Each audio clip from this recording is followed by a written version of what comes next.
Good morning, everybody. It's Tuesday. Monday was a blur. Tuesday's about to be a blur. It already is. We changed this whole show because we saw the news about Cars.com. And let's just get into Monday because we have a lot to talk about, including some candy. Everywhere I go, the people really want to know who I is and who I be. They stop and stare when they see me. If instead of once, no I got the need to chocolate repeat. bar balance going on this morning. When it's time for the kill. You know what I'm impressed with? You know what I'm impressed with? You showed me those boxes this morning, and you haven't opened a single one, and there's chocolate inside. That's a lie. Look. Oh, look at you.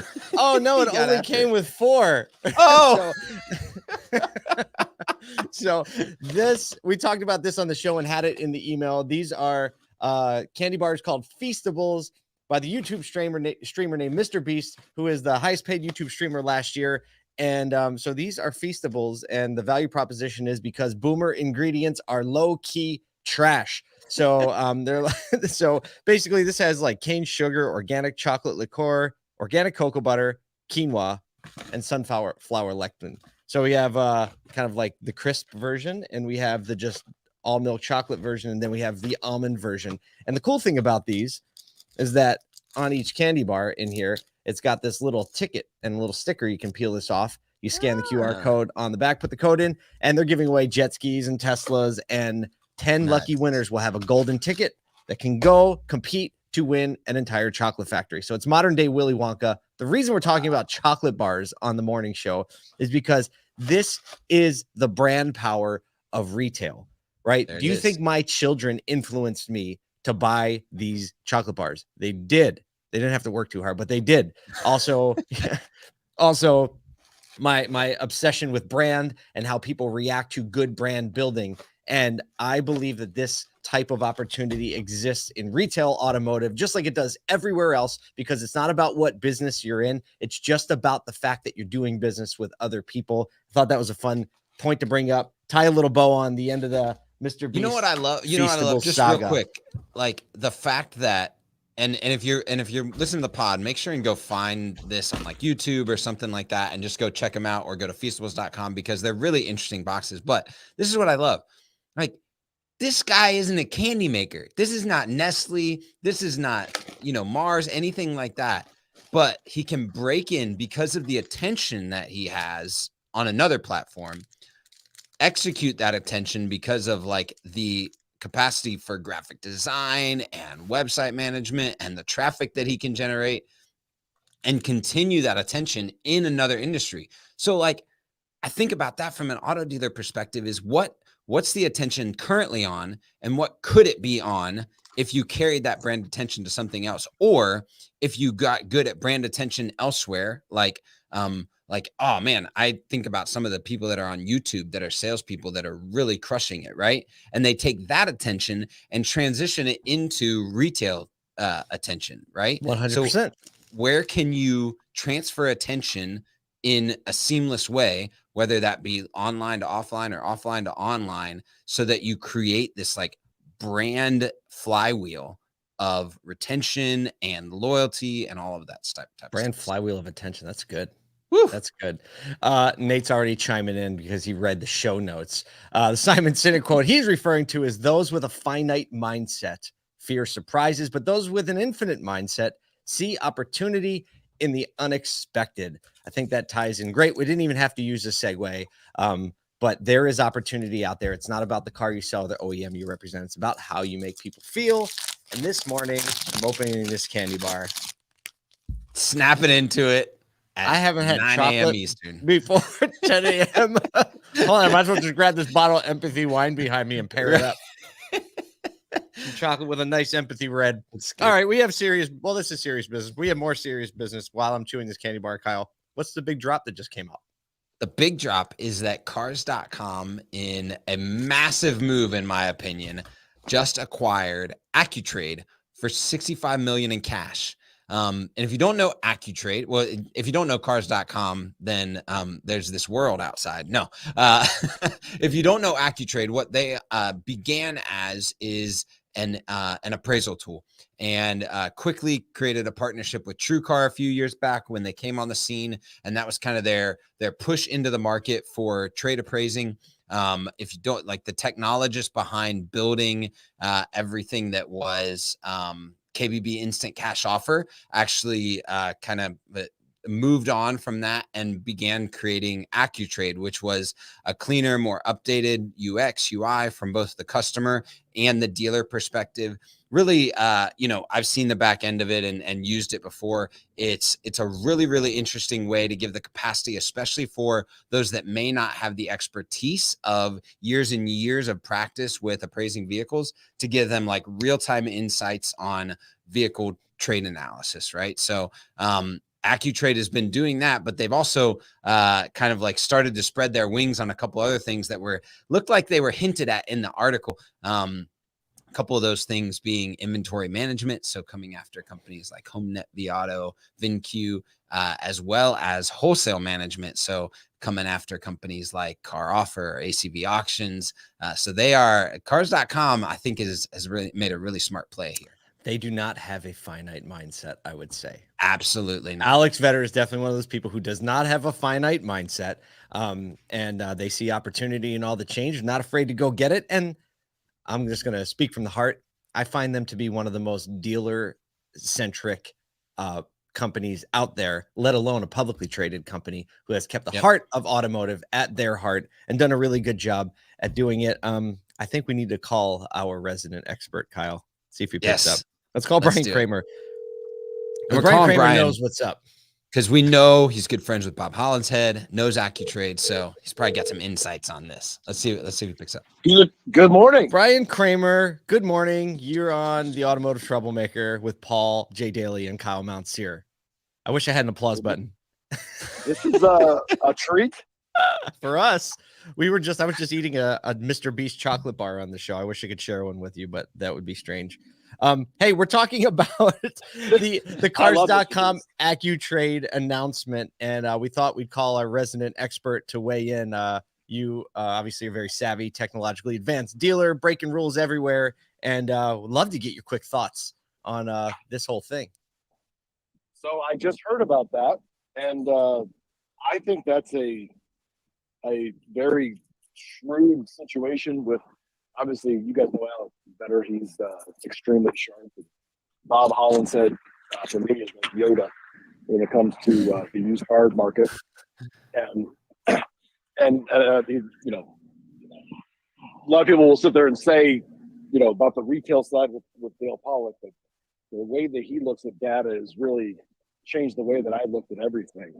I've considered him a mentor, and he's one of those brilliant, Dale Pollack, Chip Perry minds that only comes along once in a while. Jim Moran, and then Jeff Zamora, their CTO, is sharp as hell too. And they got Joe Churro just joined that team. So I think that as I'm reading that this morning, I'm sitting there connecting the dots. It seems like they bought this AutoIQ, or AutoIQ, I think is what it was called, plus AccuTrade. Oh yeah, CreditIQ. CreditIQ. And if you put all that stuff together,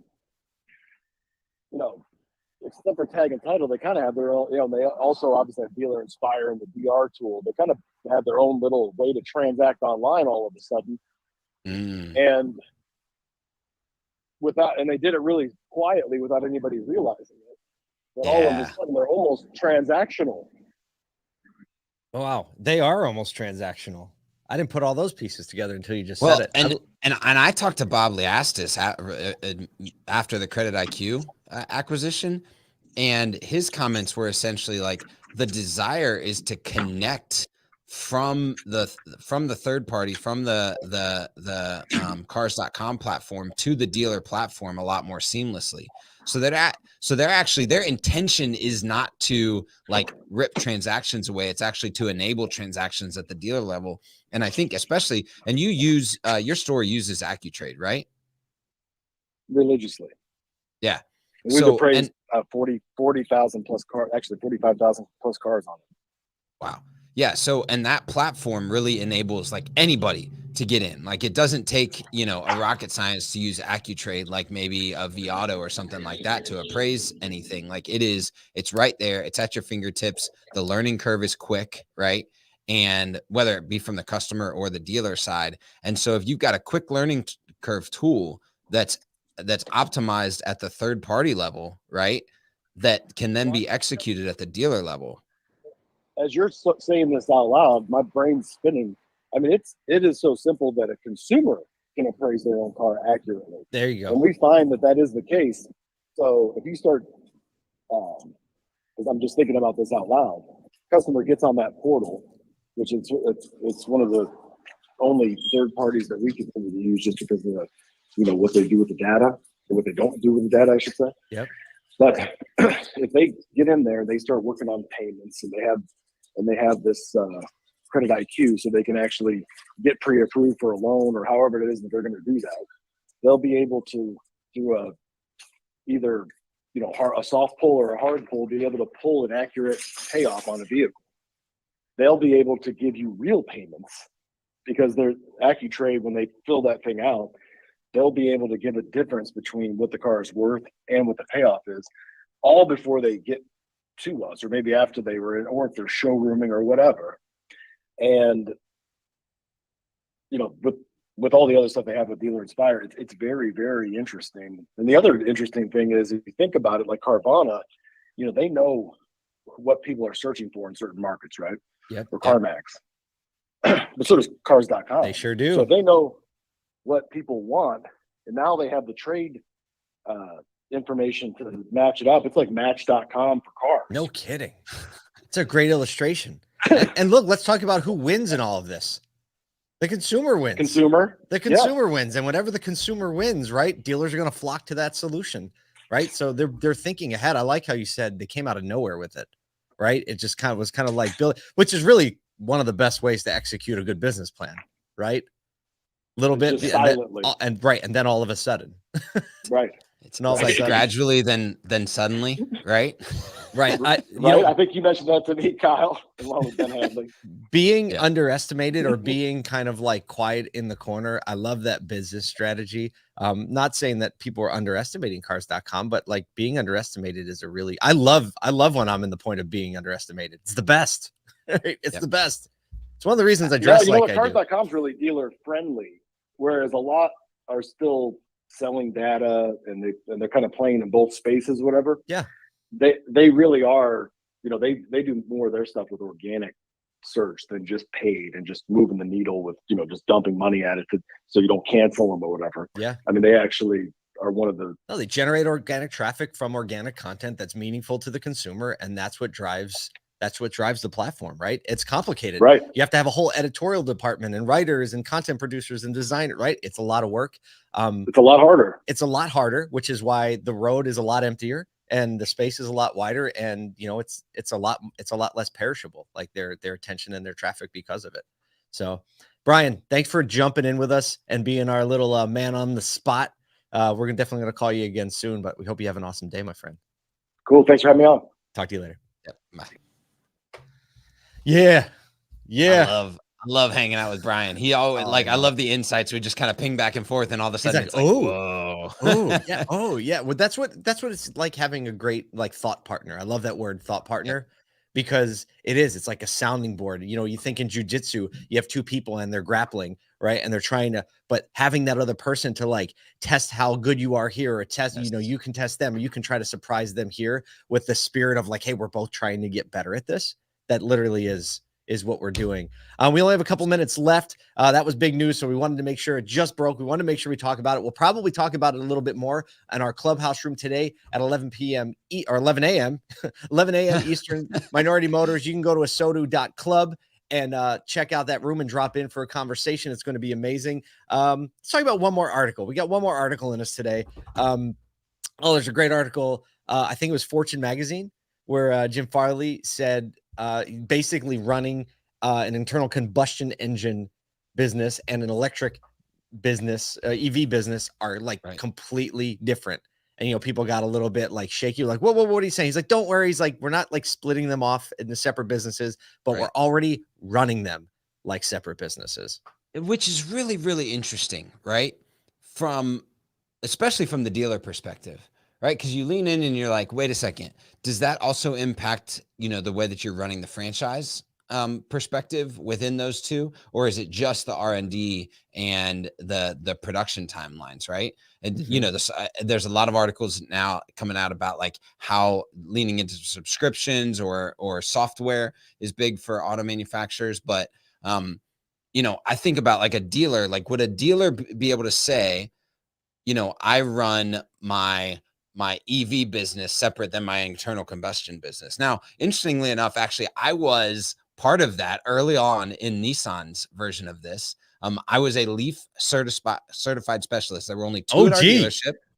Only two at our dealership, and we had to go to like corporate Leaf training to be able to sell them. And we were the only two that could actually transact them and retail delivery report them. So like Nissan was back in the day, that was ahead of the game. So I think that dealers may actually be like, may need to keep their head up for that. Is like, do we need to have specialists, especially early on, right? This is kind of like early on in internet where we had only internet managers and nobody else touched these people, right? So my thought on that is yes, because it's specified information, but only for as short a period as possible. Yes. Right. The second you have specialists, right, you're limiting availability. You're limiting who can talk to who. It's going to be hard balancing that. Farley, also, you know, some interesting thoughts about even the manufacturing process. When I think he was talking about the F-150 Lightning, he said basically if they were able to produce to demand, they would be beating Tesla right now. He said the only reason they're not is they don't have the actual space to do it. He said we broke through the wall in our new facility while the mortar was still wet, is basically what he said. And but he said this, for the EV platform, it's one body and one drivetrain. With the F-150, because of the engine sizes and transmissions, 40 variations on the body. Wow. 40. That's what I said. Check out the article. It's in the link in both the podcast and the live stream. We'll probably link it up in the email. If you haven't signed up for the email, you should check it out at ASOTU.com. We're having a ton of fun. People are opening it more than ever last week when we went every day. So we're having fun there. Got a referral program. Get some swag. Get your Tuesday on. Don't be afraid to think forward. Let's go.